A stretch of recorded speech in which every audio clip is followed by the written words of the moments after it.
What is up, everyone? Welcome back to the channel. And we are back on another night of spooky videos. Now, this one's probably not going to be horror shorts because you can see I'm back on Parasite TV. And there are some more celebrity conspiracy theories. So, this one, as you can see, is what, 40 some minutes long, and depending on what these theories are, who knows, I might just run through them. But if it's one that I've heard of before, I'll give my take on it. But I guess the only thing left to do is not keep you waiting and jump right on in. First video up is the celebrity. Now, remember in the last video, we watched the Celebrity Conspiracy Theory Iceberg Explained Part 7. And as I explained to you, the iceberg, the conspiracies supposedly get deeper and deeper the further down you go. So I figured rather than start at 7, since we already seen 7, instead of working our way up, we might as well just start at the top, work our way down. You know what I'm saying? Let's jump into it.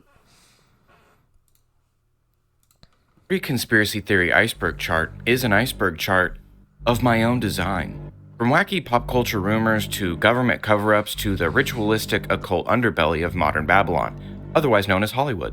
Couple things before we get started. There is going to be a part 2 and 3 to this video series, so feel free to comment any celebrity conspiracy theories you'd like me to cover in the next couple parts. And by the way, one of these days I'm going to have to show, maybe it'll be like an hour video, right? But because a lot of Next Pose videos are at least 40 minutes to an hour long. But I'm telling you, if you're into like creepy and weird stuff, his videos, they cover so much ground. They cover video games, analog horrors. It's a lot. But this one, Parasite, is another one with good videos too. So let's continue.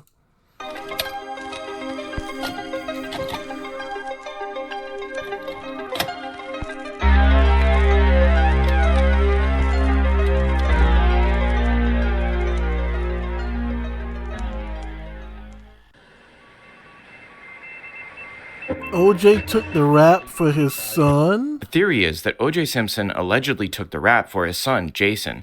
Of course, O.J. was eventually found innocent, but you may not know that there are a few wild pieces of evidence that point to Jason being the killer. Just a quick recap, in 1992, hugely famous athlete and movie star O.J. Simpson and his wife Nicole Brown Simpson divorced after 7 years of marriage. However, the two had a strangely close relationship after their divorce, staying together every now and then, going on huge vacations with their kids, and even being seen in public on dates. On the evening of June 12, 1994, Nicole Brown Simpson and her friend Ron Goldman were found brutally slain at Nicole's home. Both had been stabbed repeatedly, and Nicole's head had been almost completely removed. The police quickly arrested OJ, and though he was eventually found innocent, the world pretty much deemed that he was guilty. So now we can get to OJ's son, Jason. Now, Jason had a rather difficult childhood. When Jason was just 7 years old, his father, OJ, started dating Nicole while still married to Jason's mom. 2 years later, his parents would finally divorce, and OJ married Nicole and went on to have 2 more children with her, leaving Jason feeling a little less important in his father's eyes. Jason's youngest sister Erin drowned in the pool while the kids were swimming unattended just a couple months after the divorce. Supposedly, by the time he was 14, Jason was already struggling with substance abuse problems. By the time summer of '94 rolled around, Jason had already been arrested 4 times, twice for DUI, once for driving on a suspended license, and once for assault with a deadly weapon. This dude looks familiar. Like I seen him in a TV show or something. But I'm gonna be honest, I had no idea. I I heard all the time that OJ actually killed his wife. And from what I remember, he was acquitted because he couldn't put the glove on, couldn't put a glove on of some type. And I had no idea he had a son about this age at that time. Jason had attacked his girlfriend, severely injuring her with a knife, which, is the same way his stepmom went.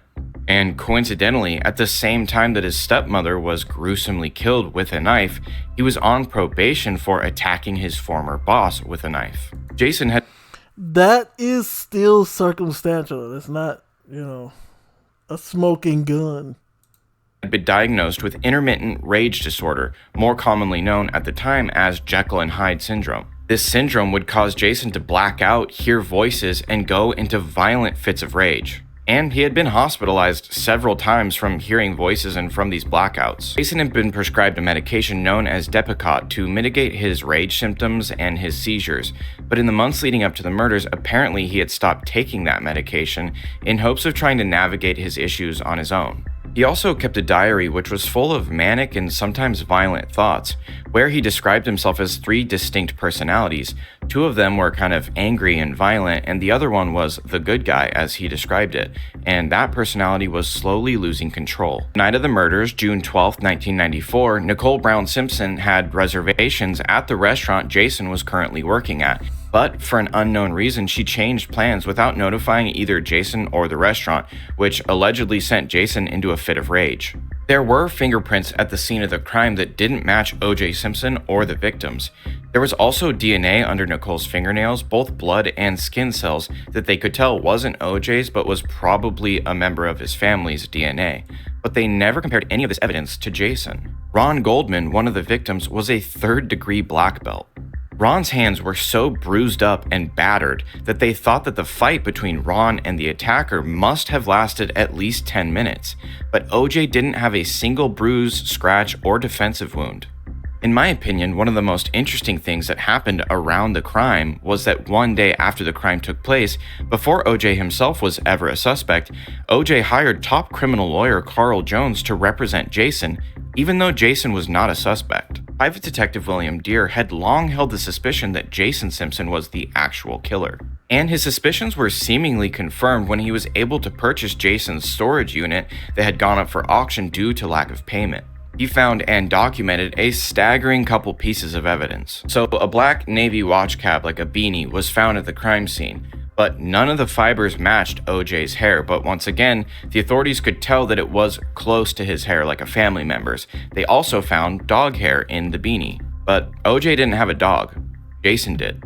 And William Deere found a picture of Jason wearing an identical watch cap while sitting right next to his dog. If you didn't know, the murder weapon was never found and none of OJ's knives matched the wounds. But William found a knife in Jason's storage unit, one that, according to a world-renowned forensic scientist, perfectly matched the wounds.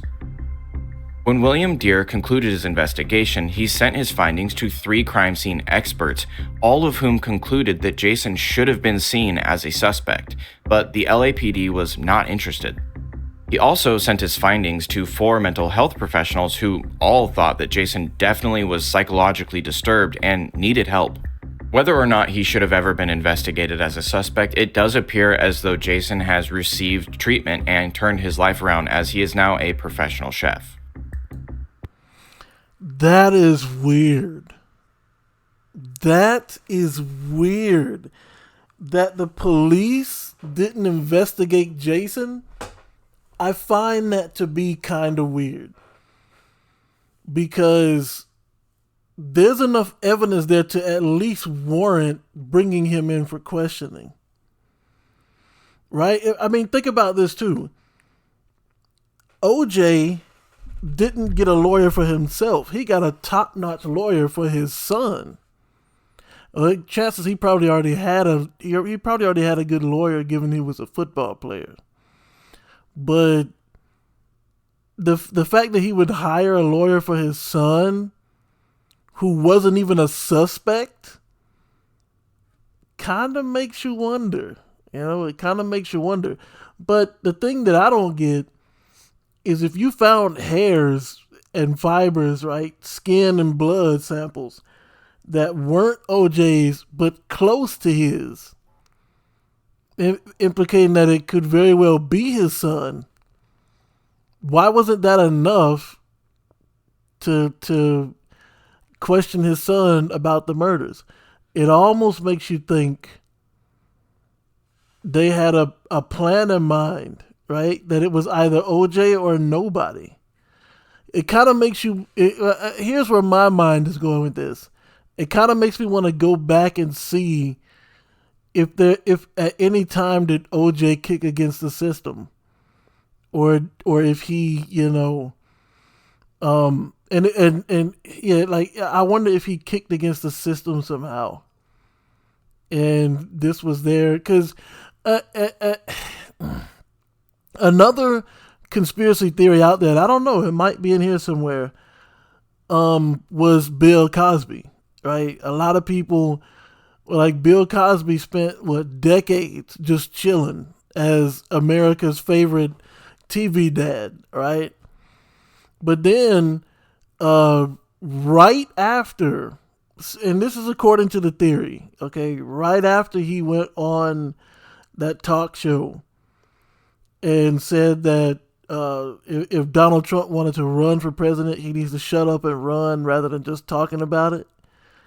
Right after that, all of a sudden, these female actresses come out and say, yeah, Bill Cosby drugged me and then did stuff to me. And apparently nobody believed it, or not enough people believed it for there to be a case. And they added on more people. And then they continued to add on until they got up to like 40. And even then, it took a lady whose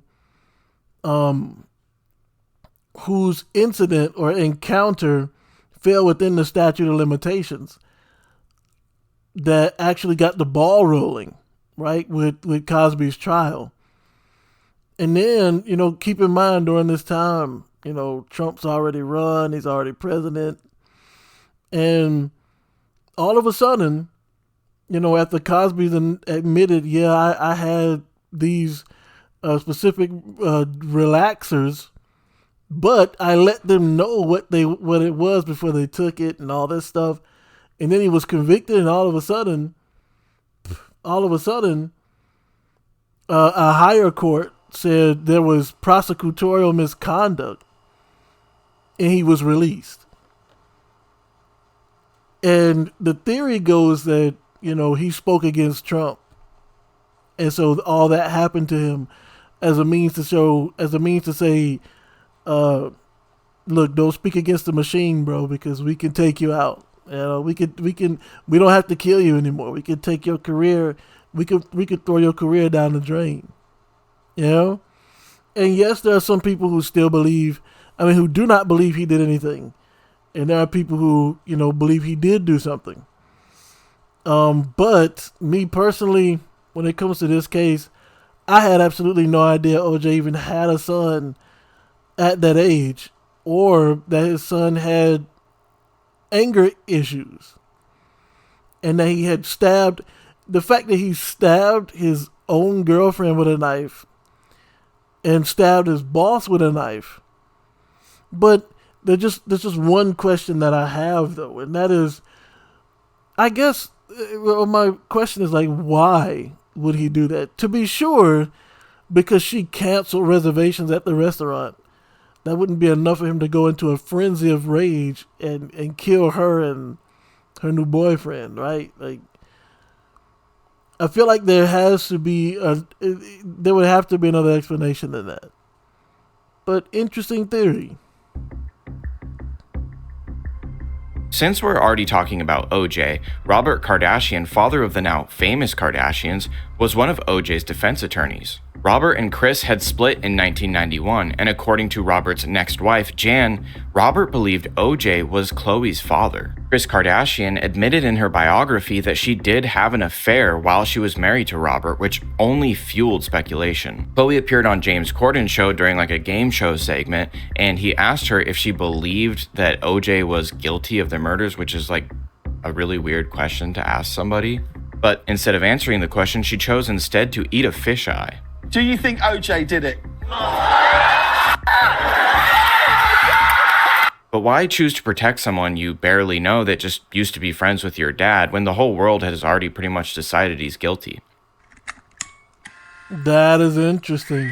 Ashton Kutcher taking the stand, testifying against. So basically, what he's trying to say is that maybe the Kardashian dude kind of influenced the police to target OJ and only OJ. Because, I mean, think about it. If all this evidence is there and is true, because again, that quote unquote private detective that went and bought, first of all, if his son did kill them, I don't know why he would put the murder weapon in a storage locker that he had to pay for instead of throwing it in the river. You know what I'm saying? You would not keep it in a storage locker. Why would you do that?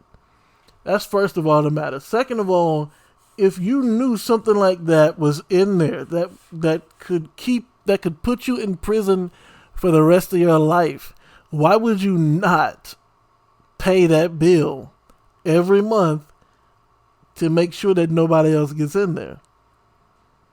So there are a few holes in the theory, but interesting theory nonetheless. This one apparently is about Ashton Kutcher. The man accused of being a Hollywood serial killer. Kutcher saying he went to the home of one of the victims just moments after prosecutors say she was killed. Ashton Kutcher and the Hollywood Ripper? On February 21st, 2001, Ashton Kutcher arrived at friend Ashley Ellerin's house between 10:30 and 10:45 for a date. The date was originally scheduled for closer to 8 p.m., but Ashton had gotten caught up at a Grammy Awards viewing party. When he realized how late he was, he reportedly called Ashley at around 9:30, and she was still alive and well, just getting out of the shower and still definitely wanted to go on the date. When he finally arrived to Ashley's house, he knocked, but no one answered. He could see lights on, so he tried to open the door, but it was locked. Ashton said, I have always been curious about this, and I'm still curious even now. I'm just gonna keep it a buck, right? I'm just gonna keep it a buck. If I don't care how close of a friend I am to a person. It could even be family. It could be blood family. It could be family through marriage. It doesn't matter. If I go over to their house, I don't care if the lights are on. I don't care if the music is blurring. I don't care if the stove is on. If I try to open the door and it's locked, I mean, if I knock on the door and nobody comes to the door, I'm not gonna try to open it and see if it's open. Why do people do that? This dude, he was going over this girl's house for a date, so it's not even like he knew her on a personal level. And he tried to open the door. Why would you do that? He assumed that since he was so late, maybe she got upset and just went out with a friend instead, no big deal. So he started looking through her windows and saw what appeared to be a large red wine stain on the floor, which he also thought was no big deal since he had been at her party a few days before, which was kind of he described it as like a college party. Well, it turns out the wine stain was not a wine stain, it was blood because Ashley had been brutally murdered. The following day, when Kutcher found out about his friend's passing, he immediately contacted the police, worried about them finding his fingerprints on the doorknob. Miraculously, Kutcher was never a suspect, and he actually recently testified against the alleged killer, the Hollywood Ripper. A man named Michael Gargiulo, who was convicted in 2019 of killing 2 women and sentenced to death. One of those women was Ashley Ellerin, who he denied killing, but he also said, Quote, just because 10 women died and my DNA was at the crime scene doesn't mean I did it. So, theorists point out that it's a little strange that Kutcher just tried to enter the woman's residence after she didn't answer, and that after deciding that it was no big deal, he still looked through her windows. They also point out that it was a really small window of time between him talking to her on the phone at 9:30 and seeing the red wine stain on the floor at 10:30, 10:45. So if he didn't do it, the killer must have done it right after they got off the phone. Oh, so you're insinuating that Ashton Kutcher actually killed his friend?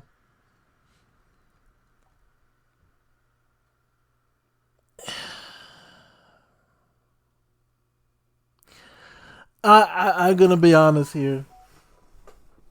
Before, I would say I don't see it in him, right? I don't see a killer in him, but after things that I've seen in the news and stuff throughout my life, I am no longer of that mindset.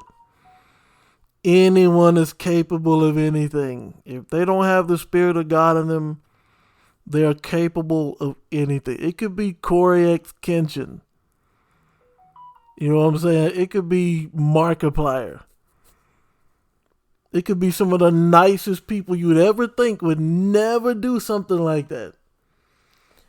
But they can be led astray if they're not protected. You know what I'm saying? If they don't have the Spirit of God. If you don't have the Spirit of God, bro, you are capable of doing anything from murder to all types of other ridiculous and crazy stuff. So to say that Ashton Kutcher killed his friend, it's a stretch because the guy's only defense apparently is just because my DNA was there at where 10 women were dead does not mean I was the one who killed them. That could be true if your DNA was at one of the 10 murder scenes. But to be at all 10 of the murder scenes? Come on, bro. Come on now.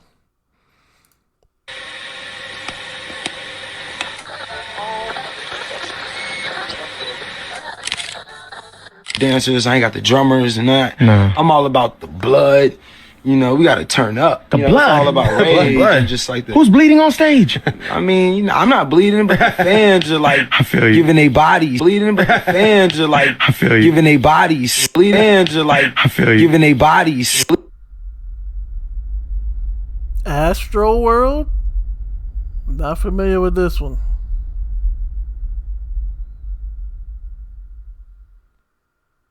On November 5th, 2021, 50,000 people entered NRG Stadium grounds excited to attend Travis Scott's Astroworld Festival.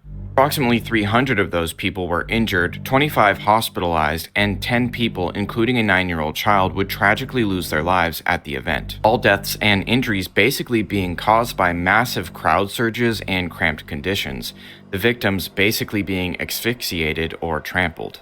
Now, when I'm researching anything related to the paranormal, true crime, conspiracies, anything like that, rarely am I bothered. I guess probably like a lot of you, I'm a little desensitized at this point, but anytime I went to research this topic, read any of the witness statements, or watch any of the footage, I had this horrible, anxious, sick feeling. While searching this exact topic online, I found other people talking about this same dark feeling they got anytime they watched any of the videos, like while the event was happening. A lot of people claiming that this event was a dark ritual and was so powerful that they were warning other people in the community to not watch any of the footage. There's a lot of footage I'd love to show you of witnesses talking about what they saw. Like one girl said that there was a portal opening up above the event. An EMT said that there was at least 30 fatalities at the event, but all of that footage has been scrubbed. So when this tragedy occurred, accusations immediately went wild, ranging from the venue being way over capacity and causing these unsafe conditions to Travis Scott ignoring the pleas for help from the crowd, all the way to the entire event being a mass ritual sacrifice. It is kind of confusing because at first news outlets reported that 70,000 people were in an area that was only rated to hold 20,000 people. But it's been confirmed that there were around 50,000 people in an area that was rated to hold 70,000 people. But the 70,000 number is the number of people that the stadium in its entirety can hold. And I don't think people are putting into perspective that the entirety of the 50,000 people that were in attendance were all in one area. The event was just kind of crazy from the start. When they started letting people in, it was chaos, and a large group of people took advantage of that chaos and just knocked down barricades and ran in without tickets. Starting the night of the tragedy, a lot of the attendees were reporting some very weird things going on. Before and after the whole tragedy unraveled, people were tweeting and making TikToks about a very strange, off-putting low frequency that was being emitted. Hey, my son was there. Look, my son was there. And he said the frequency of the music made people have seizures and pass out. He told me that people were freaking out because out of nowhere people were having seizures. Then people were trying to move forward to see the people passing out. My son, Brian Martinez. So you should have probably edited that out, since, well, I guess that's not important. Whoever, I mean, there's probably a ton of Brian Martinez's in the world, right? So, but I guess one would say how many Brian Martinez's actually attended Travis Scott's world event, right? Said something inside him made him feel like he couldn't breathe, and then he freaked out and ran out of there with his life. Honestly, he is, I guess that's a shock face. Something is in the vac that a certain frequency triggers this.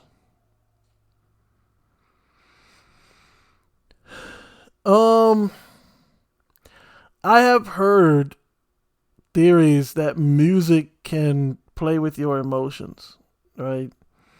I've heard that there are certain frequencies you can play that would make someone calm. And there's even instances in the Bible, where people would play instruments in order to calm someone's rage. So, I can't say this isn't possible. My only, and this is not just like, this is how I feel about any particular celebrity, honestly. It doesn't matter what industry they're in. I don't understand for the life of me. It could be a streamer, it could be a movie star, it could be a TV star, it could be an athlete. I would never understand people going wild and crazy just to see these people in person. It's almost like they actually really do consider them to be a deity of some kind, like not human, above human. Don't get me wrong, football players are above average with physical feats, right? But, like, for example, in this case, in particular, all these people decided to tear down the barricades and run in without tickets to the point where they're trampling over people and killing them just to hear a guy sing. To me, that doesn't seem natural, which is why I think I believe it's possible that, celebrities, that people can be influenced to that degree. Because it does not seem natural that someone would go. I mean, think about it. In my opinion, the most influential man to ever exist was Jesus Christ. And he taught multitudes of people, and not a single one of them trampled over each other to get there. There's something odd about people being willing to kill someone in order to get into a concert. Like, you can't tell me you're so fixated on getting to that concert that you didn't realize you stepped on a child and caved his chest in so he can't breathe.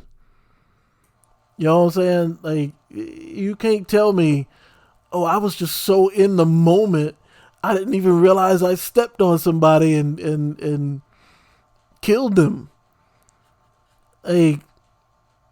That type of mentality usually happens in a state of panic. Like if you're in a theater or something and somebody screams fire, or somebody screams he's got a gun, and everybody's just worried about getting out of there. So they don't care who they knock over. They're just trying to get out. So if you fall and they step on you, that's a wrap. You know? But to get into a concert, I almost step on. I will never understand it. I will never understand people blocking up streets just to go see somebody for a couple of seconds in person. I will never understand that. Do I have celebrities that I would like to see in person? I could only think of one right now. And that's Jackie Chan. I wouldn't mind seeing Jackie Chan in person because I watched a lot of Jackie Chan's movies. I think I watched just about every one of his movies. Even the one that he did where, I forgot the title of it, but he did a movie not too long ago where he didn't use a single bit of martial arts at all. His character did not know martial arts. And I think he did a good job acting in it too. But yeah, I would say Jackie Chan, Jet Li, Donnie Yen,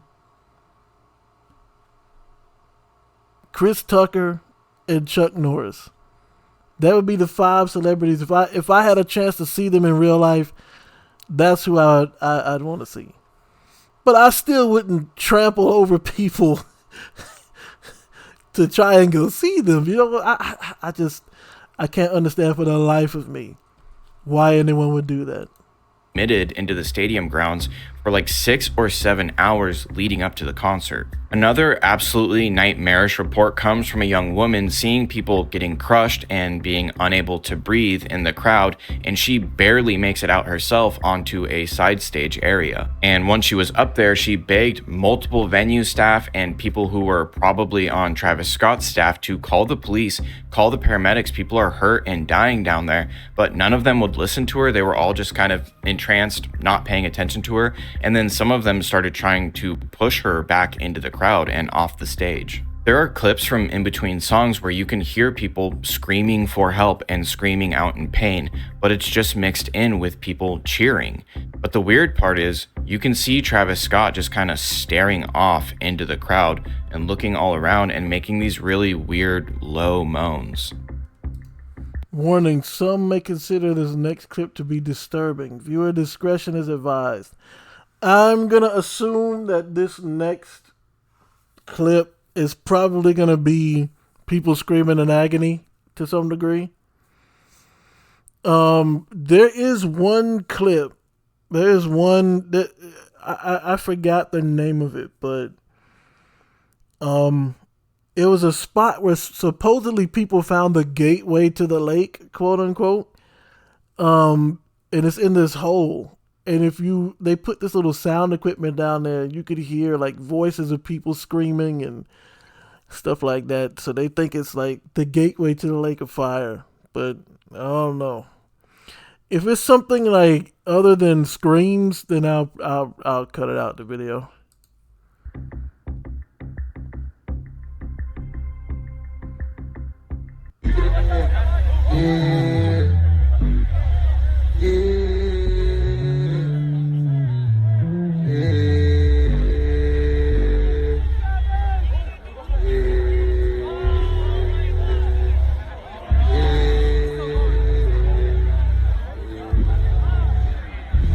Another man uploaded his story of desperately trying to fish people out of the crowd. All right, so if you skipped that part, there was no like ritualistic chants or anything like that. And he kind of misdescribes it too. He wasn't moaning. He was hum. It wasn't a hum either, really. But it looked like the paramedics was carrying somebody off who was unconscious. It wasn't nothing gory or anything like that. onto a VIP platform because he was trying to save their lives. You could see that they were asphyxiating. But the people on the VIP platforms just couldn't be bothered. They didn't seem to care. He was telling them people are dying, but they just kept trying to shove people back into the crowds because they hadn't paid for VIP seating. At the time of the event and over the next couple days, it was reported that 8 had died, even though 10 had died. But that number 8 was parroted over and over by every major news agency. And this number 8 will be very important later.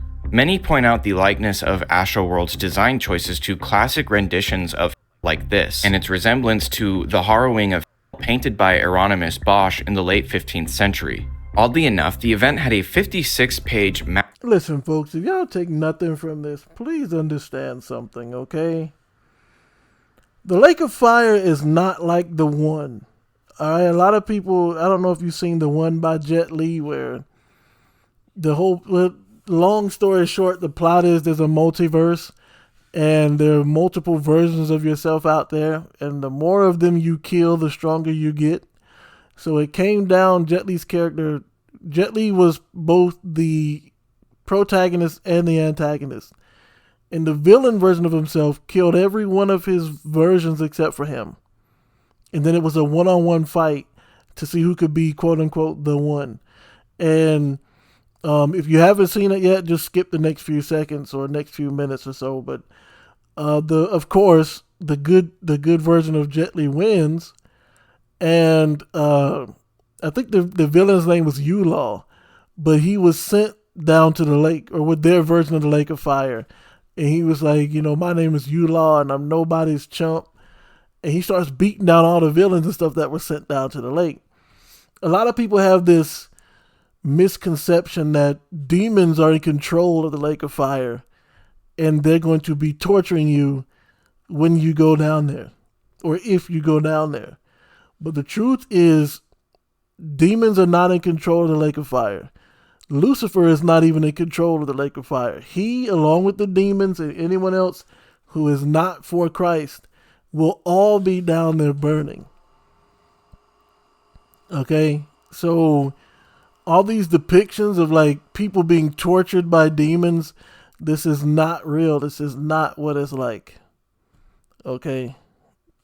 Get that concept. If you take away nothing from this video,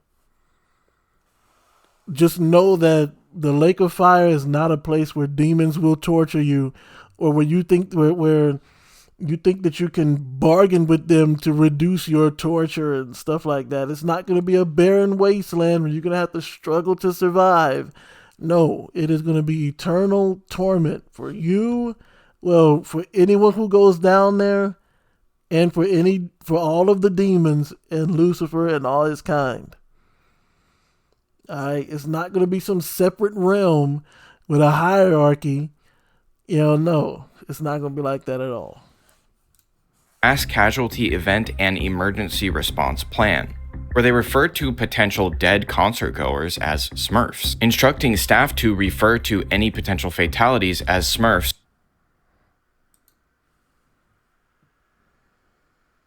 Yeah, like you see how they got like demons here, like people being thrown into his mouth and tortured on the walls, and like that is. And first of all, this does not depict that at all. This Astroworld looks nothing like that at all. This and its resemblance to the Harrowing of painted by Hieronymus Bosch in the late 15th century. Oddly enough, the event had a 56-page mass casualty event and emergency response plan. Okay, so that's what I wanted to see. So the event, the Astroworld event, had a 50-page emergency response plan. So they anticipated people being trampled, huh? Where they referred to potential dead concert goers as Smurfs, instructing staff to refer to any potential fatalities as Smurfs over the radio. Which, yeah, it seems a little off color, but when looked at a little bit closer, reveals yet another occult reference. Smurfs' main villain, Gargamel, is a warlock that uses black magic as a weapon against the Smurfs, using symbols like the pentagram to conjure dark spirits. He even names his cat Azazel, which is another name of the Angel of Death. In another weird detail, on November Azazel is not the angel of death, at least not in the biblical sense. Just putting that out there. Houston Police Chief Troy Finner gives press conference on Astroworld tragedy. November 6th, the police chief, Troy Finner, announced that a security guard felt a pinprick in his neck right before he passed out. And they couldn't get him to wake up, and they had to give him Narcan to revive him, which instantly worked. And after reviving him, paramedics found a small wound in the back of his neck from where he was assumedly injected. Then there's the theory of 8. So I'm sure other creators have made videos about this too, but I originally saw it on the TikTok KMS Presents. So at the festival, Travis played his new song, Escape Plan, and during that performance, there were 8 pillars of fire surrounding him with a giant all-seeing eye scanning the crowd. Initially, as you know, the next day, everyone was You went kind of fast there, buddy. I didn't see a giant all-seeing eye. And during that performance, there were 8 pillars 8 pillars of fire. I see the 1, 2, 3, 4, 5, 6, 7, 8. But where is the all-seeing eye? To be sure you're not talking about this. of fire surrounding him with a giant all-seeing eye scanning the crowd. Initially, as you know, the next day, everyone was reporting that there were 8 victims. At the time of the tragedy, Travis Scott's first mixtape was 8 years old, and his first EP came out in 2008. And it's at this point that it becomes kind of unhinged crazy, but also almost undeniably linked. Like I said, Travis dropped a song on the day of the festival called Escape Plan. And in the music video for Escape Plan that also dropped the day of the festival, he's wearing a Pearl Jam shirt. Well, Pearl Jam also had a tragedy at a festival in the year 2000, where 50,000 fans crowded into Denmark's Roskilde Festival. While Pearl Jam was playing this festival, 8 of their fans asphyxiated and passed away. Rolling Stone magazine called it a rock and roll hell. I'm just so confused. Like, do you what's confusing me? You mean to tell me people crowded in so tight that some people choked to death because they couldn't breathe? Yo, like, I don't want to ask. I can't ask how is that even possible, because the world, let's just face it, the world has changed. All right, the world has changed. And what I mean by that is, back in the day, people used to care about you as a person. But now, all they care about is themselves, and, you know, it was growing to that point ever since. And when I was growing up, people would, like, adults, like, if I was growing up and I got lost, when I was growing up, if I got lost, you could go to a cop, you could go to any adult and be like, I can't find my mom, and they would take you to an announcement desk. Like if you were at the mall, for example, they would take you to the announcement desk, or like Belk or something, and they'd be like, this is such and such a Belk. If you are such and such, your child is over here in Belk. If you're such and such, your child is over here in Belk. And it wouldn't take more than 5-10 minutes for you see your mom walking up, pick you up, and then we keep going. Nowadays, you better not leave the house without knowing where your kid is. You know what I'm saying? Much less leave them at the mall somewhere before they get snatched up. And if they get snatched up, nobody cares. Everybody just doesn't care anymore. So it doesn't surprise me that people are like, you know what, I'm going to get in here so I can hear this guy sing. I don't care about anybody else. I don't care about whoever may be stuck, tugged in so tight they can't breathe. I don't care. So long as I get to hear the music and I get to say I was at this concert, I'm good. You know? But that's a sad thing. As for all these numbers, though, I feel like these numbers are just noise, like white noise. It doesn't mean anything. This is Pearl Jam's merch for their 2000 tour that they were on when this happened. An 8 with an eye in the middle of it. In numerology and astrology, the number 8 applies to Saturn, as during its orbit, it is 888,888,888 miles away from the Sun at 2 different times. Saturn also has a massive, permanent hexagon-shaped storm on its surface. Sound engineers have looked at pictures of the rings of Saturn and said that they resemble pictures of audio waves. Cymatics is the study of the physics of sounds and their visual representations. Remember that low-frequency sound people were reportedly hearing for 6 or 7 hours before the show started? Well, several cymatics experiments have successfully formed hexagon shapes using these tables of sand or water and vibrating them with low frequencies, frequencies that make people uncomfortable or even angry. You want to know what else is strange? The whole situation with the U.S. government in Venezuela. How the Venezuelan soldiers were saying that they felt nauseated and they didn't know what hit them, almost as if they were hit by these sound wave guns. You know, that is another rabbit hole you can look into. I'm guessing these are some of the people, these are the 10 that passed away.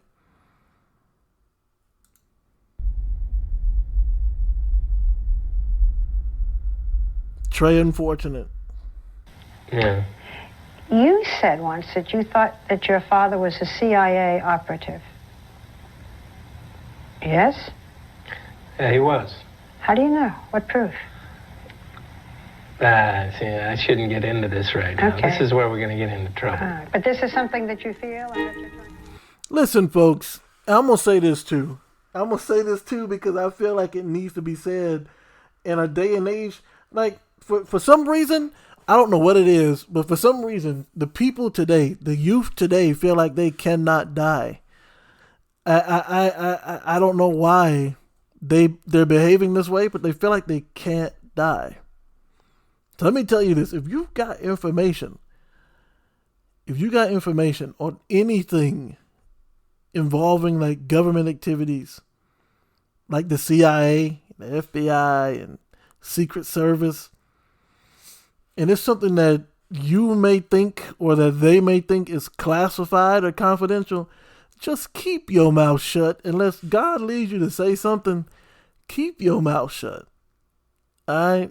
Unless you're okay with just being written off. Is the best way I can say it. Unless you're okay with being written off. That dude looks familiar, but I just don't understand why he would go on national television to be like, yes, I know my dad was CIA and I have proof. And it's like, now the CIA is going to be looking at you like, but what else do you know? You know what I'm saying? The next thing you know, your family going to be getting messages from the police saying, well, we never thought it would happen, but it looks like he took his own life. Basically, based on our information, he laid down in the front yard and his car ran over him. I guess he was trying to fix it. The car ran over him and then went forward and ran back over him again. So I guess he just didn't want to live. You know what I'm saying? Hitman or CIA assassin? On March 24th, 1997, Woody Harrelson gave an interview with Barbara Walters, and she asked some hard-hitting questions. And to the shock of the viewers, he answered candidly. When you were 7 years old, your father went off to prison, convicted of murder. Tell me how you feel today, what the story is today. Well, he is in prison right now for the killing of a federal judge. I think that... On May 29th, 1979, federal judge John H. Wood, also known as Maximum John, was assassinated outside of his car in San Antonio, Texas. Judge Wood was shot... I paused it at the wrong time, but I will say this. There's a rabbit hole you can go down of... There are some organizations where this hand signal means something. So... yeah, but that's a humongous rabbit hole that would take hours and hours and hours. John was assassinated outside of his car in San Antonio, Texas. Judge Wood was shot in the back with a long-range rifle, allegedly by Woody Harrelson's dad, a hitman known as Charles Harrelson. Judge Wood held the nickname Maximum John because he would frequently give out the maximum sentence to drug traffickers, which had put a major damper on the drug trafficking trade. Texas drug lord Jamie Chagres had put a hit out on him, and allegedly Charles Harrelson collected. The hit was major news, as it was the first time a judge was assassinated in the 20th century, but it kicked off a slew of major assassinations in the 80s. But there is much more to this story than meets the eye, because according to Woody Harrelson, his father didn't take the job from a drug lord, he took it from his CIA handler, who then burned him and sold him out to cover their tracks.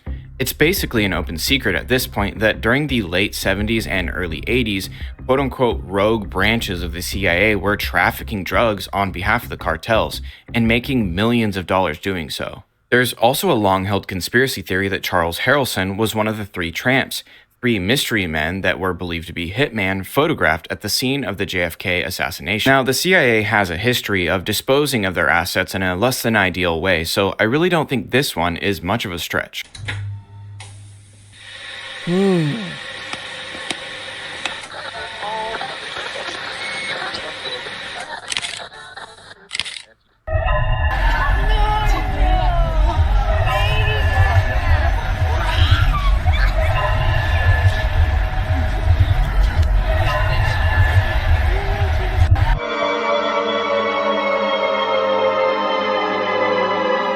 Lady Gaga?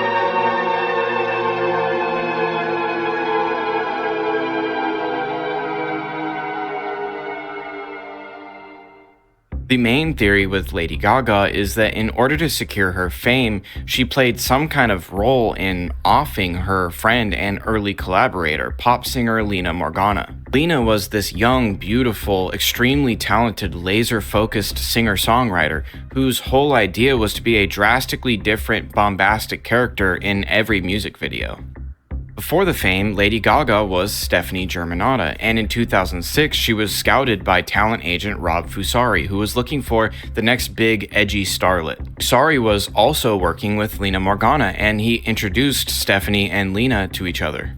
Stephanie soon became co-writer and backup singer to Lina, and the two seemed to work really well together. But Fusari had been working on this new idea, this new artist name, and in 2007, Stephanie Germanotta became Lady Gaga and was signed to Interscope Records. Lina and Gaga even did a song together called Wonderland in 2007. And in 2008, Lady Gaga's debut record, The Fame, was released.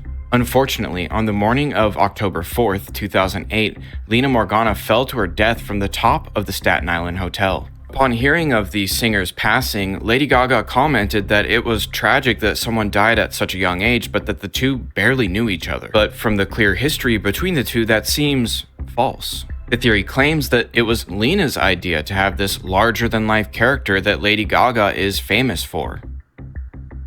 And one of the biggest contributors to this theory is none other than Lina Morgana's mother, who went so far as to make a video set to one of Lina's songs all about how Lady Gaga had stolen Lina's ideas and all of her over-the-top looks. And listening to the song in that video, I gotta be honest, it is a little bit bizarre how close the timbre, the actual way Lina sings, is to the way Gaga now sings. Now, to be clear, Lina's mom never suggested that Gaga was actually involved in the singer's death, only that she had capitalized on it.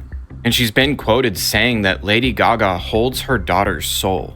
Now, Gaga was across the country in California at the time of the tragedy, but it's a little bizarre that falling off of roofs or being pushed off of buildings is a common inclusion in Gaga's artistic expression. I find it interesting that while Gaga sang America the Beautiful at the Super Bowl halftime show, she jumped off the roof of a makeshift Yo, doesn't she look like the main character from Smile 2? set into the arena.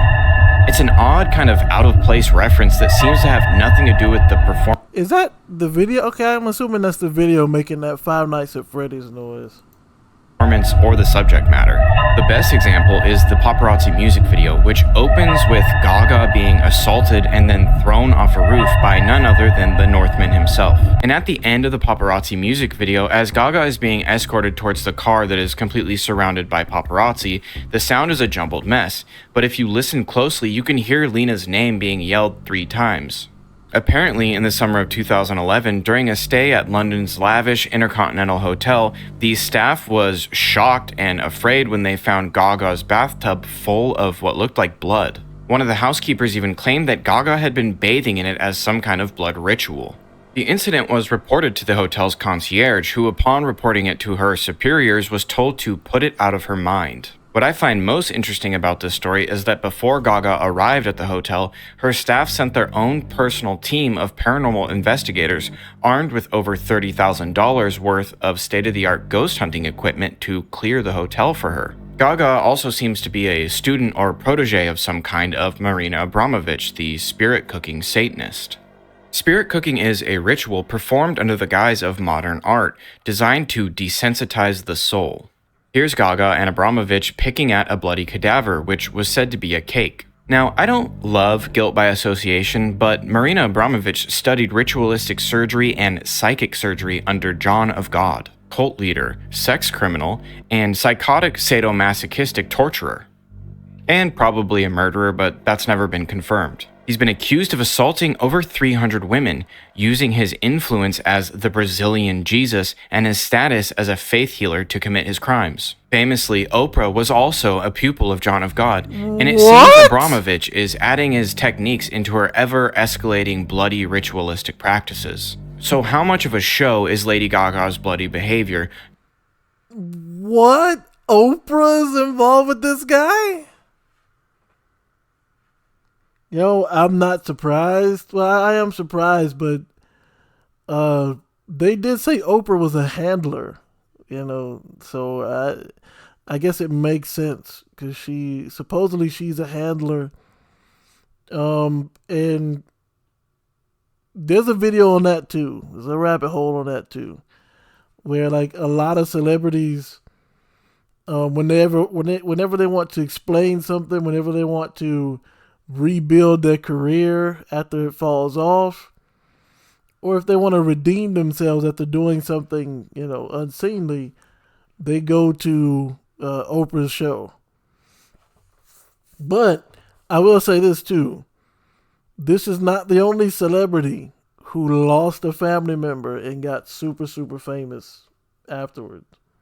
That in itself is a rabbit hole you can look at. Knowing that John of God is just 2 degrees of separation away.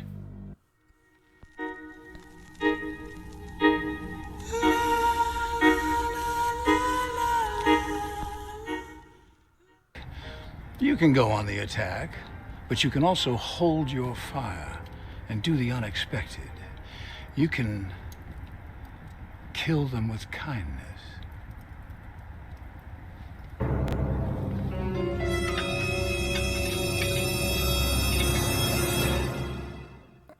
On Monday, October 30th, 2017, actor Kevin Spacey infamously defended himself against allegations of abusing 14-year-old Anthony Rapp in 1986 by coming out as gay. Within 2 days, 4 more people had made allegations of abuse and sexual misconduct against Spacey, and Netflix had paused production on the 6th season of his show, House of Cards. Within a week, his talent agency dropped him, and he was hit with a mountain of allegations, ranging from creating a toxic work environment to straight up abusing young boys. All in all, 3 very serious allegations were going to court in 3 different cases, and all 3 plaintiffs were killed before they could go to trial. One of them remained anonymous and was known only as John Doe, and he died right before trial. A woman named Linda Culkin, who had known about Spacey's abuse of young actors for years and had been gunning for him for years, Yo, I'm telling you, that is so weird. Kevin Spacey accuser Linda Culkin died after being struck by a car.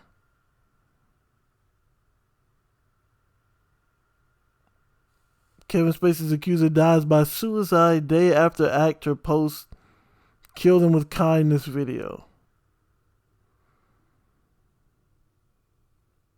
Like,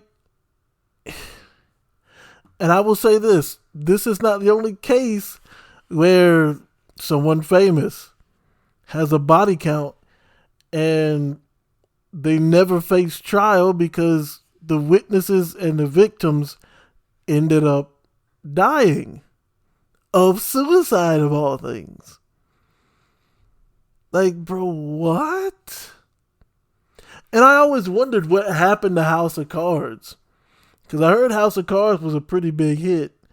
And right when I was going to start watching it, I saw that it was like dropped. And so I was like, ain't no point in dropping it. It's not ongoing. I don't really care. And all of a sudden, I don't know how I missed this, but wow. Hit by a car and died. But this is probably the craziest one.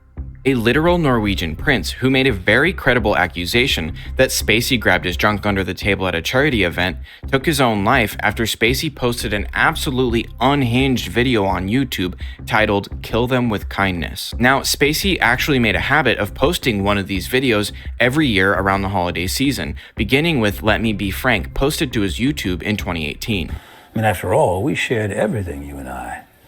I told you my deepest, darkest secrets. I showed you exactly what people are capable of. I shocked you with my honesty, but mostly I challenged you and made you think. And you trusted me, even though you knew you shouldn't. So we're not done, no matter what anyone says. And besides, I know what you want. So this is a lot. So Spacey was on those flight logs, and Jeff had chastised Spacey over their sacred no camera rule. So people think that's what he's referring to, but also this mug. This mug is a very specific commemorative mug made for the Queen's coronation. See, Kevin Spacey has a very special relationship with the royal family in the UK. He spent 11 years as artistic director at London's Old Vic Theatre, basically turning the whole thing around and making it a big success again.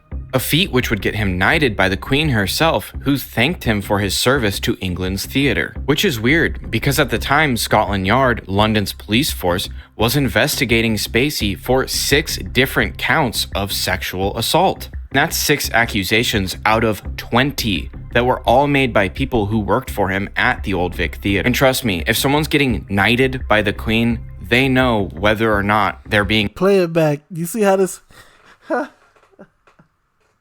You play it back and look at how often this dude Mike is shaking.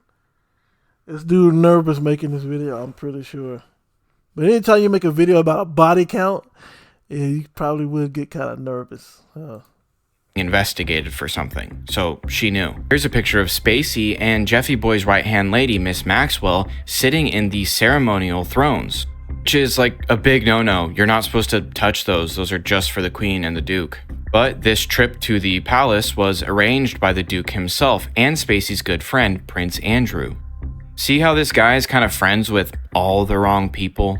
So he gets accused, makes these videos, and wham bam, all of his accusers are just gone.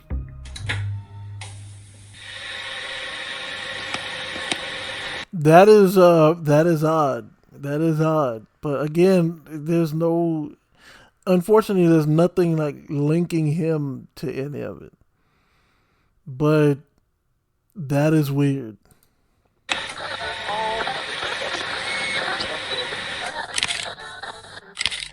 We need to talk about Nickelodeon. No, we don't, bro. Nickelodeon was the show back in the day, man. Like the Nickelodeon, was it Nickelodeon Guts? Where they had it was like a game show and the loser gets slimed or something like that. Come on, bro. This is childhood we stepping on right now. And why does the Nickelodeon logo has 4 toes? Like where's the 5th toe at? And what happened to Amanda Bynes, Jeanette McCurdy, Jamie Lynn Spears, and probably every other young starlet that went through Nickelodeon in the late 90s and early 2000s. What? But first, a look at some of the kooky characters that have been involved with Nickelodeon. worked at Nickelodeon, convicted of with a Nickelodeon. Brian Peck ran Comedy Boot Camp with Dan Schneider. Worked on All That. All That was a really good show. Convicted of on a Nickelodeon set. You guys can read. Marty Weiss, former manager and scout.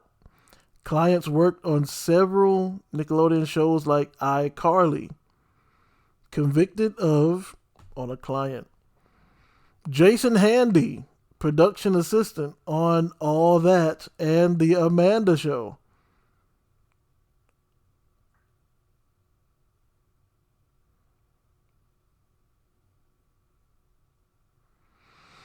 Yo, isn't The Amanda Show a horror game?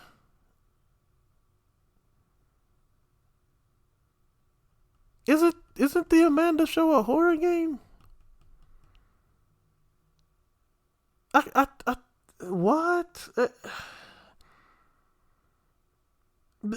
There's a horror game, right? About someone named Amanda that's on like a show that's kind of like Dora the Explorer, Amanda the Explorer or something like that. Dan Schneider, many unconfirmed reports of inappropriate behavior surrounded by silence.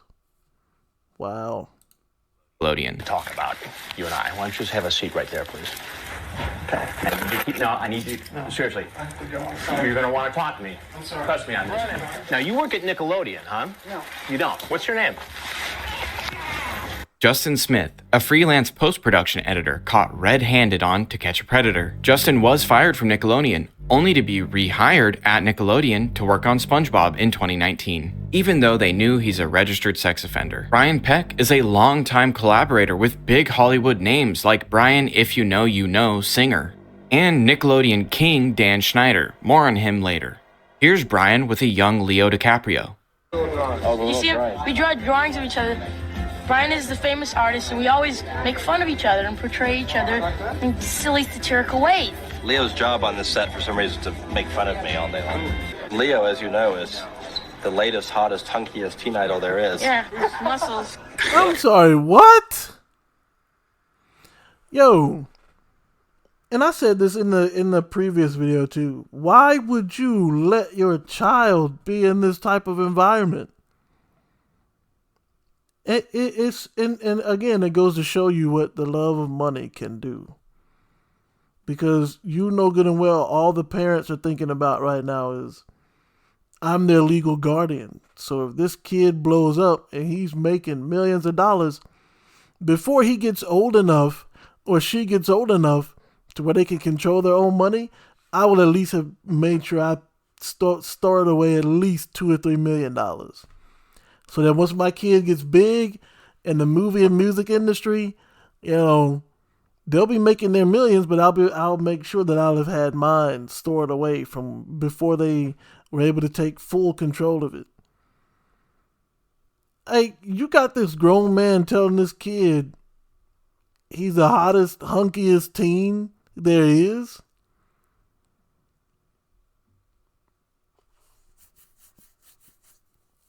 It kind of makes me sad thinking about it because, you know, a lot of these, when you see stuff like this, right, you know, it's not even an assumption anymore. You know, stuff like this happened to all types of actors and actresses back then. And it's just like, bro, right, even now, when you got so many actors and actresses that are coming out and, you know, speaking out about what happened to them in the past, it makes you wonder how many more, you know, because so many kid shows. And now that I'm thinking about it, there's another rabbit hole you could go down of what happened to Disney stars. You know what I'm saying? One name in particular is Orlando Brown. Speaking of hunky, huh? Brian Peck was a dialogue coach on The Amanda Show, where he spent 6 months abusing a minor until the family. I'm sorry. But my brain will not let this go, bro. My brain will not let this go. The Amanda Show. The Amanda Show. So then it's not a show about... Okay, so then what is it? Amanda the Adventurer? Yeah, okay, Amanda the Adventurer is the horror game. Okay. Alright. Moving on. Family found out and had him arrested on abuse of a minor charges. As soon as Peck got out of prison, he was hired by Disney to work on The Sweet Life of Zack and Cody. I can't even list all of the things Brian Peck has been caught red-handed doing to all of the child actors he's repeatedly rehired to work with. Wait. He was accused of this. Of assault, sexual assault on a child. Convicted, sent to prison, served his time, got out, and Disney hired him to work on The Sweet Life of Zack and Cody? I see. Now, some of that I have to question, because unless Law and Order SVU is not telling the truth, or it's not factually accurate, I mean, it's not accurate to how it is in reality. In Law and Order SVU, whenever someone is convicted of a sex crime, they have to be put on a registry, and they can't work with or be around any institutions that deal with minors. So how was he able to? That just goes to show you, bro. Like, that just goes to show you that there's a different level when it comes to the movie and music industry. That you were convicted of messing with minors, and you get out and work on a show with other minors? That's kind of weird, bro. Ain't gonna hold you. This is Ezel Chanel, who was working at the Nickelodeon animation studio in 2005 when he abused a 14-year-old boy at the studio. When the boy's mother became suspicious about how Ezel was acting around her young son, she looked him up and found his name on a Megan's Law website, which had him listed as an offender because he had previously abused a boy even younger than her own son. Nickelodeon hired this guy knowing he was an offender, and he felt comfortable enough at work to re-offend in the studio. Jason Handy, who worked on The Amanda Show and All That, used his connections to become a serial abuser of children. Flying around the country ostensibly under the guise of casting, gathering charges in California, Michigan, and North Carolina. Jason pled no contest to 2 felony counts and was sentenced to 6 years in prison, after which Nickelodeon said that they would crack down harder on background checks. Marty Weiss, a talent scout that worked closely with Nickelodeon on shows like iCarly, abused a boy for 3 years, starting when the boy was just 11 years old. Speaking of iCarly star Jeanette McCurdy recently released a memoir called I'm Glad My Mom Died. McCurdy writes that in her third year on iCarly, when she was just 16 years old, she was forced to be photographed in a bikini and encouraged to drink by someone who she just referenced as the creator. The show's creator is Dan Schneider. After her show with Ariana Grande was canceled after just one series, Nickelodeon tried to offer McCurdy $300,000 to keep her experiences with the studio private, an offer which she refused. This man, Dan Schneider, was a top executive at Nickelodeon and was responsible for the creation and production of shows like All That, The Amanda Show, iCarly, Drake and Josh, Sam and Cat, Zoe 101, Victorious, and so on. Dan Schneider is also very into feet. Okay, no problem. I'm not trying to kink shame, except his Okay, bro, I don't need to know all this. I ain't gonna hold you. I don't need to know all his fetishes. He's a creep, and he should be in prison. I agree, but you ain't got to tell me all that, though. Election is aimed at children. Here's Nickelodeon's logo in 1998. There was even a tweet from the official Sam and Cat account, a show that he was executive producing, that said right on the bottom of your foot, take a picture, hashtag it Sam and Cat Saturdays, and send it over. He would even take pictures of the feet of the kids that were starring in his shows and post them to his social media. The guy was disgusting. But it gets way worse, and just a reminder, this is speculation. Dan Schneider was the creator and producer of Zoe 101, starring Jamie Lynn Spears. In late 2007, it was announced that the 4th season would be Zoe 101's final season. Shortly after this announcement, the press caught wind that Jamie Lynn Spears was pregnant at just 16 years old. The theory is that Dan had been abusing Jamie and was actually the father of this child. Dan Schneider was also responsible for discovering Amanda Bynes. Dan discovered a very young Amanda Bynes at a comedy camp in California, and he went to great lengths to stay involved with her. After several pilots with her as the star didn't work out, he eventually landed her the Amanda Show. In 2003, Dan was trying to help Amanda get emancipated so that she could move in with him and his wife Lisa. And you know, there's something interesting about that as far as Amanda Bynes is concerned. I saw a video recently where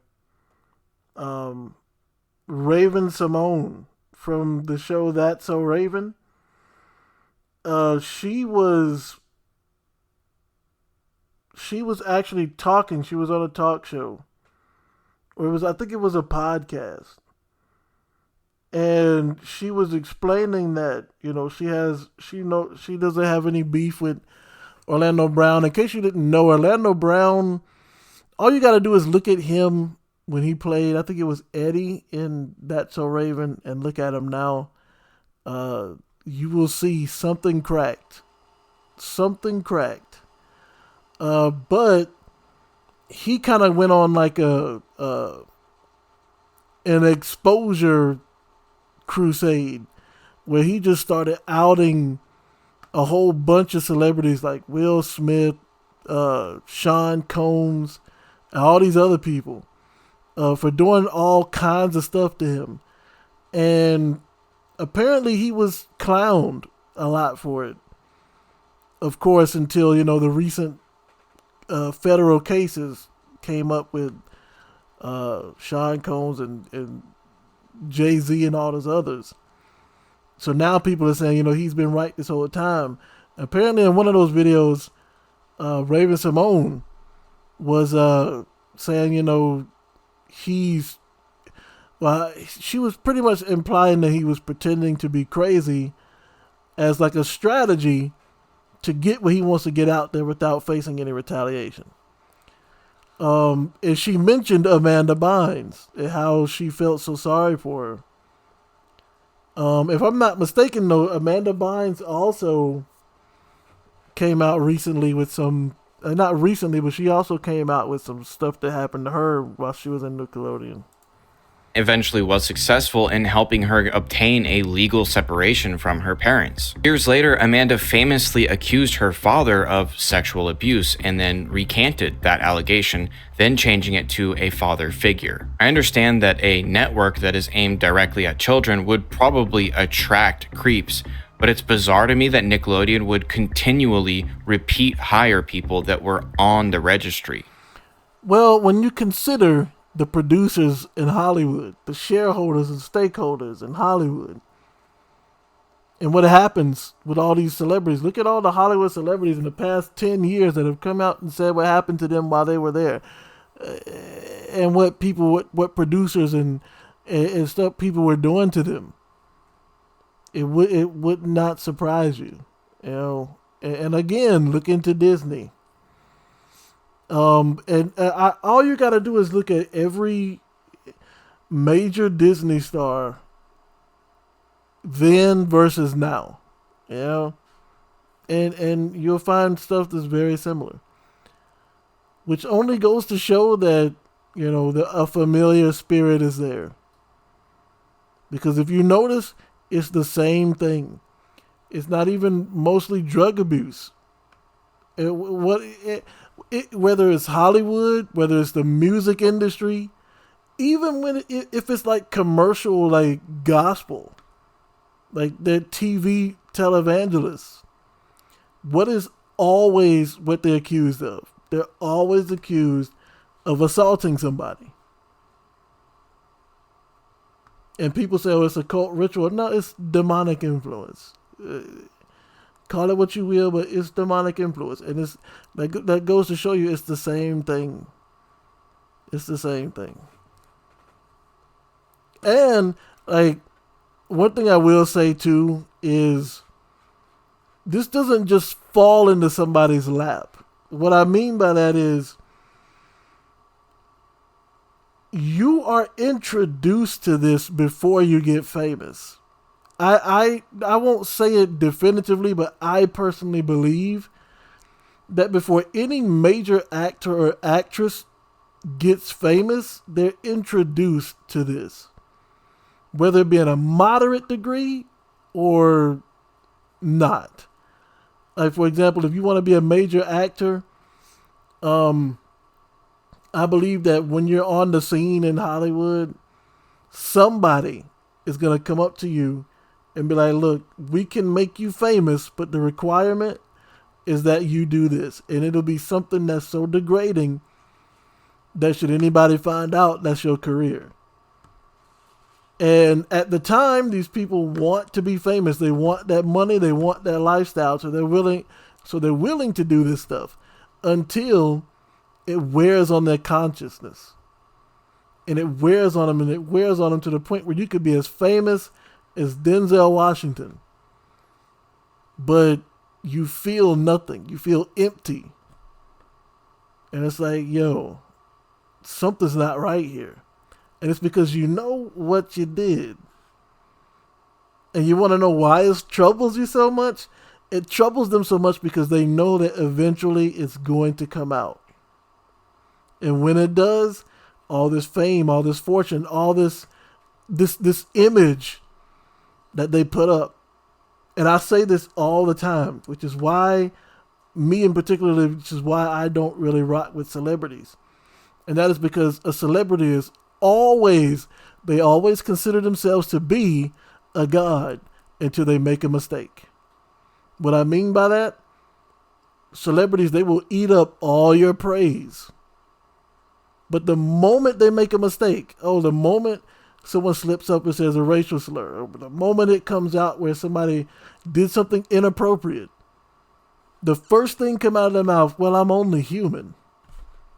Even though you weren't human when you were sucking up all this praise from all these people and portraying this image that you are just greater than everyone else. There's a few that are outliers, like Keanu Reeves. And I don't put it past him, but he's one of the few celebrities that I feel like are, like straight shooters.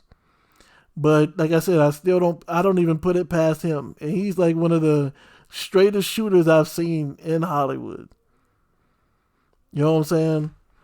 And I always say this, celebrities are always gods until they make a mistake. And then the first thing come out their mouth, well, I'm not perfect. I'm only human. Nobody's perfect. But you don't ever consider that when you're out there being lorded up by others as being perfect. Well,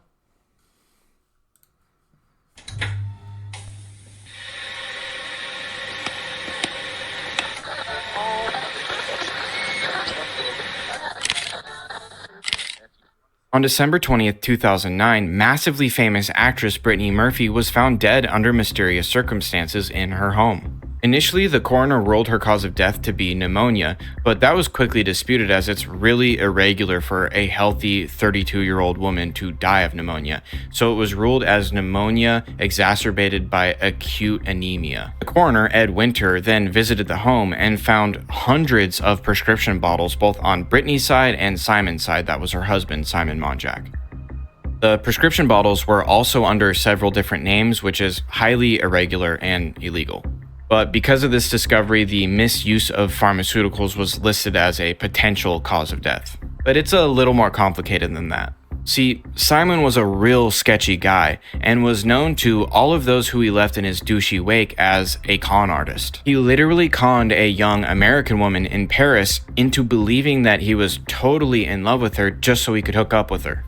Then he convinced her that he was dying of cancer so that she would let him impregnate her. Then, once he knew she was pregnant, he flew her back from Paris to New York where he was supposed to meet up with her so that he could get his fake cancer treated, and then he just ghosted her. And that was his second secret kid. Nobody knew about these kids. On top of that, Britney had this really strange shift from being this sharp, really talented actress to barely being able to get her lines out and garbling her words. And she had to be replaced in her final role because she wouldn't do what was in the script because Simon was there and he was like interjecting and causing problems. So because of what people found out about Simon and about the pharmaceuticals, they basically think that he got her hooked on medication. Add that to the anemia and a potential mold infestation in their very cluttered house, the coroner thought he pretty much had it figured out.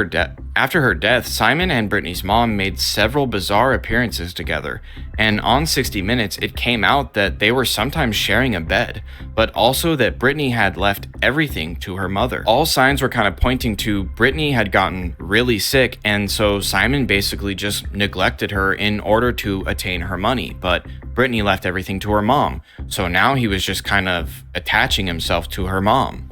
So that's what everybody thought, but then 5 months later, Simon passed away from the exact same thing that Britney died from. He was found dead under mysterious circumstances, and they ruled it to be pneumonia.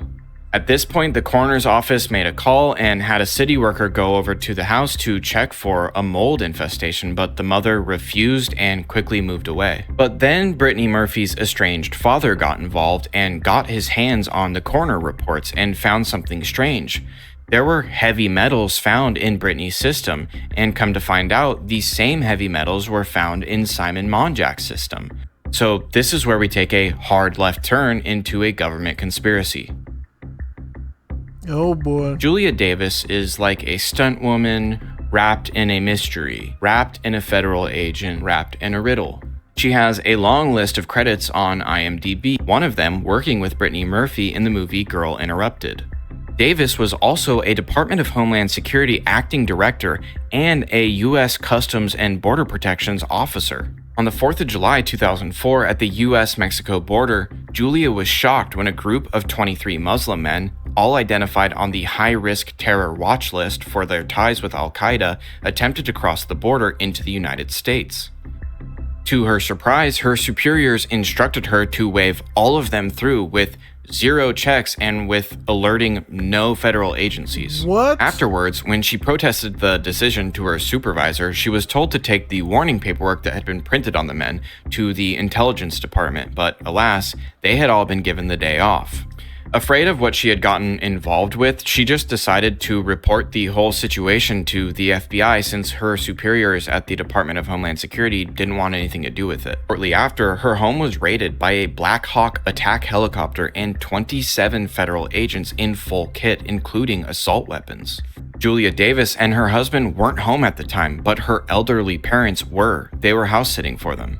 Her parents were shackled and her mother was thrown face down on the floor. Elderly father, who had a heart condition, was handcuffed and sat down in the 100-degree weather. Her father unfortunately suffered a heart attack on the scene, and the agents didn't respond and didn't call for EMT, and he would actually pass away shortly after. Embarrassingly for the DHS, Davis' 25-year-old neighbor filmed the entire raid.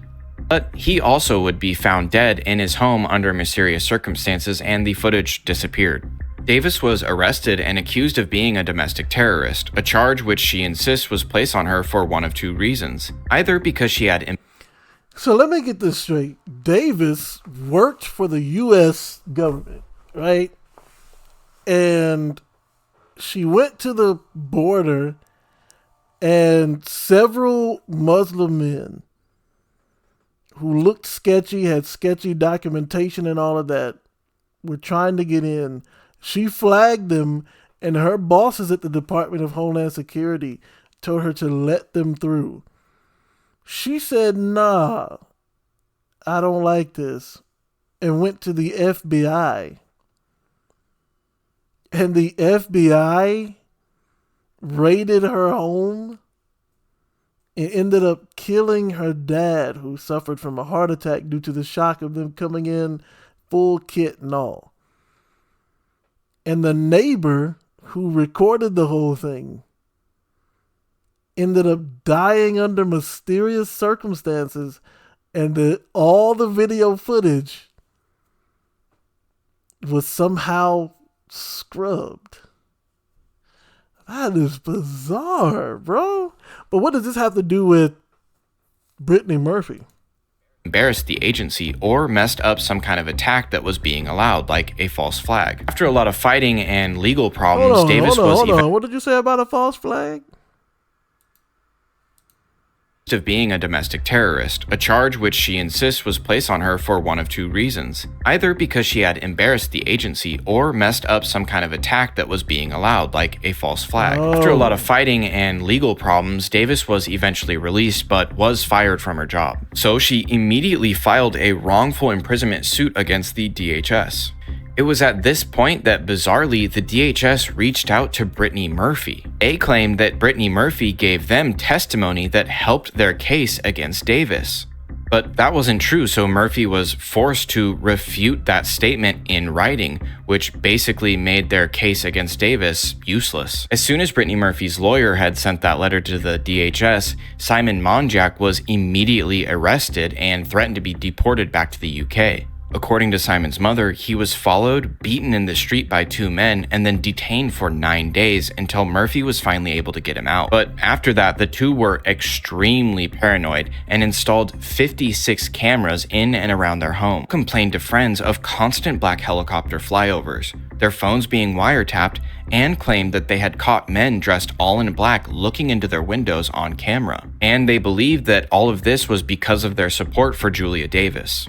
Incredibly high levels of multiple different types of heavy metals were found in both Brittany Murphy and Simon Monjack's bloodstreams, and heavy metals can often be a sign of poisoning. The coroner ruled that this must have been because the two both had dyed their hair.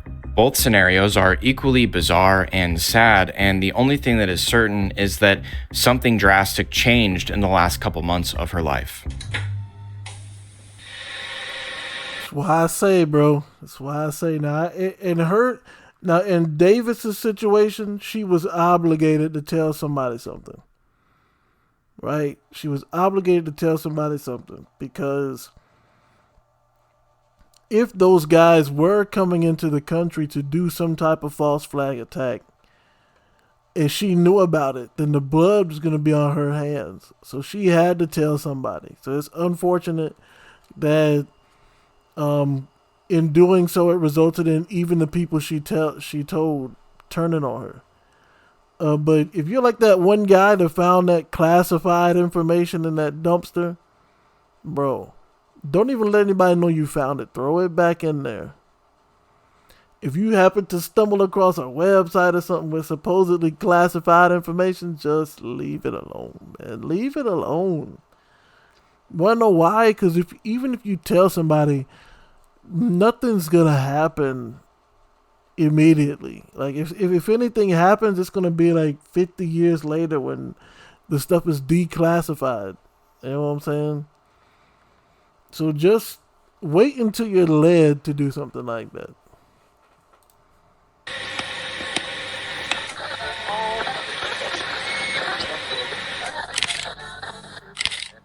Dane Cook received some very light backlash earlier this year when he announced his proposal to longtime girlfriend, 23-year-old Kelsey. Some of the backlash was your normal, 50-year-old actor marries girl half his age, but some of it looked a little further into the past, showing pictures of 17-year-old Kelsey attending game nights at Dane Cook's house, along with other underage girls as young as 14. His Instagram feed shows them intimately close for the first time in April of 2018, which she was 19 at the time, but she is pictured over and over with the group all the way back to when she was 17. So were Dane and Kelsey just innocent friends until the day she turned 18, or was Dane doing the big bad G word? The G word is grooming. I love her, Cook told Kimmel back in 2019. She's the kindest, sweetest, just my favorite, my best friend. Sometimes I actually find myself saying, where has she been all my life? And then I realize, She wasn't alive for the first 26 years of it.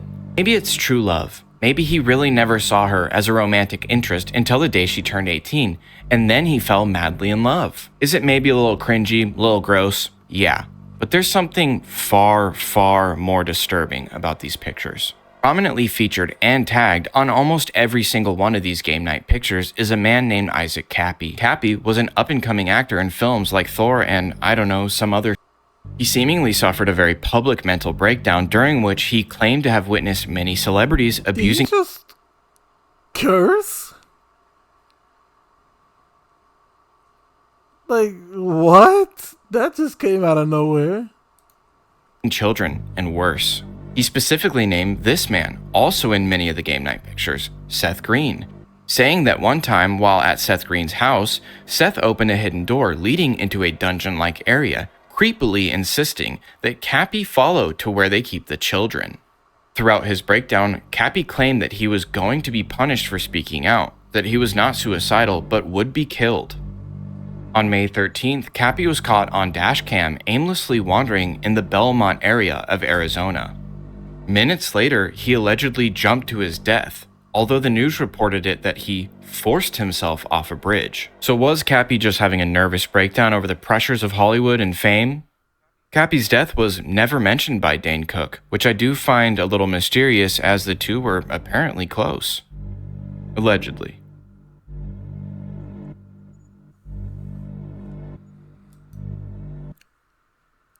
I think that's it. Okay, guys, that is it. Yeah. That is interesting that this Dane Cook dude never mentioned his good friend dying of suicide. I was about to say something, but I thought about it for a second, and I'm like, I don't even think I want to put that into the ethos. But I will say this, it is a creepy conspiracy theory, and it's based off of this last theory here. I mean, this last piece of this iceberg with this guy, Dane Cook's friend, Cappy.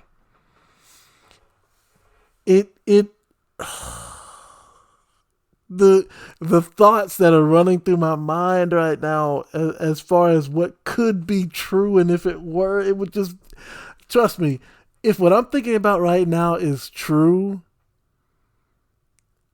well, this is a what if that would probably break the internet. That would actually break the internet. But I'm not going to say it because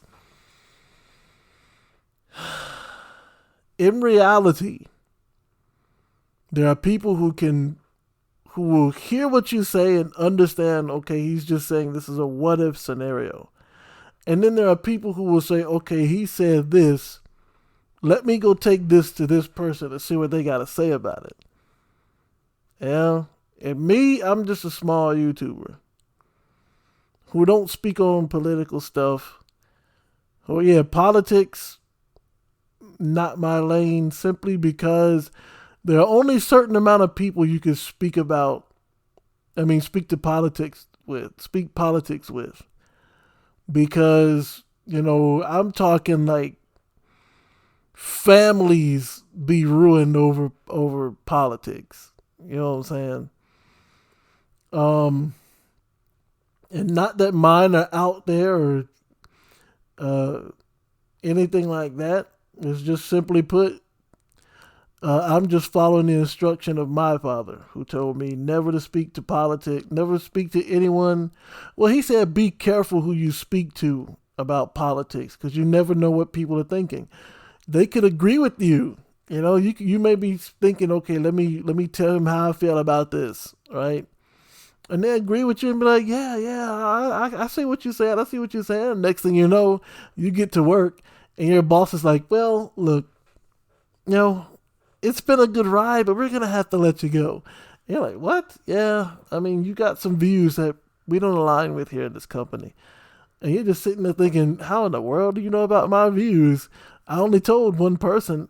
Oh, okay, I see. So in order to avoid that happening altogether, I just keep my mouth shut. But I think this was interesting. I'm gonna tell you the most interesting parts of this to me was the ones where the people ended up, like the witnesses. The witnesses ended up all of a suddenly dying of suicide. You know, people who were supposed to testify are dying of suicide. And the Spacey guy was never prosecuted. Because it's so similar to what happened in the past. You know, it's so similar to that. Another one I thought was interesting was O.J. Simpson's case. The fact that he put all these steps in place for his son, all this circumstantial evidence was there in regards to his son, yet somehow, or for some reason, the police didn't even bother to investigate. They only looked at OJ. That's kind of weird to me. But then when you consider the fact that, you know, a major Hollywood player in the Kardashian himself had beef with him, right? So it kind of makes you wonder, you know. Ashton Kutcher, I don't believe Ashton Kutcher committed that murder, even though it is weird that I think it is weird that he apparently left like mere seconds before seconds after the murder happened, or before the murder happened. I do think that timeline is kind of weird, but to just assume that he did it. Oh yeah, that's another thing too. To think about the fact that OJ's son had a similar cap and also has a dog.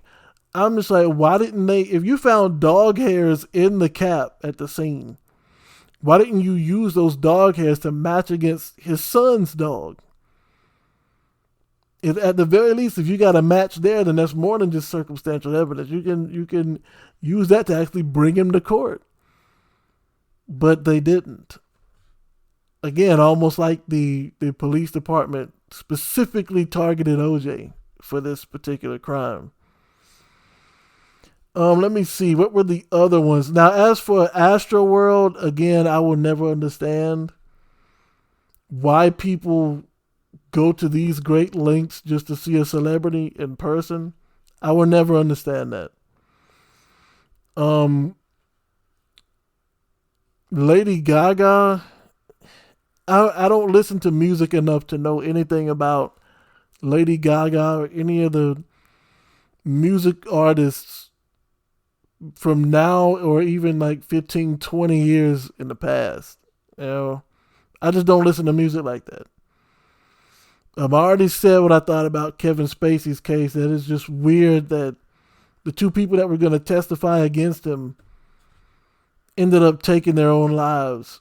And as for Nickelodeon, again, Nickelodeon is a rabbit hole, but there's an even bigger one in Disney, in like the Disney Channel stuff. Even bigger one there, if you're willing to dig for it. And Brittany Murphy, so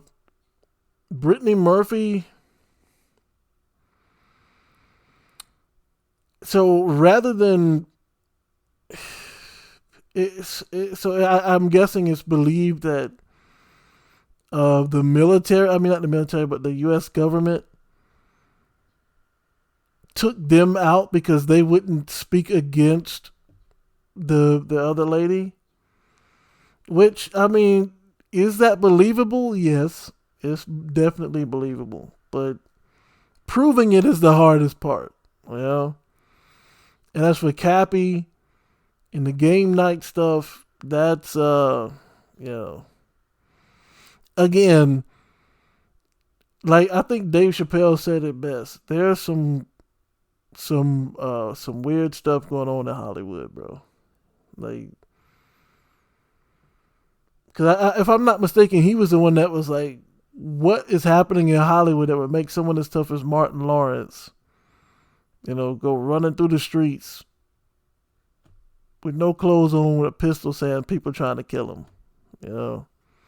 And that in itself is another rabbit hole. So it's like, there's so many rabbit holes, bro. So many rabbit holes.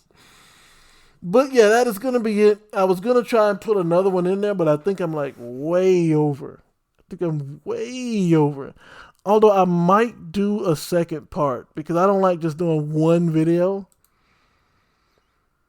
I might just do a second part, but oh my gosh. 1 hour and 44 minutes. Yeah, if I do a second part, it's going to have to be in another video. So if I do, it'll show up at 9. Because I can't say part 16 and then part 17 the same day. Because you can't have 2 different spooky nights on the same night, right? So it have to be 16 and then 16 part 2.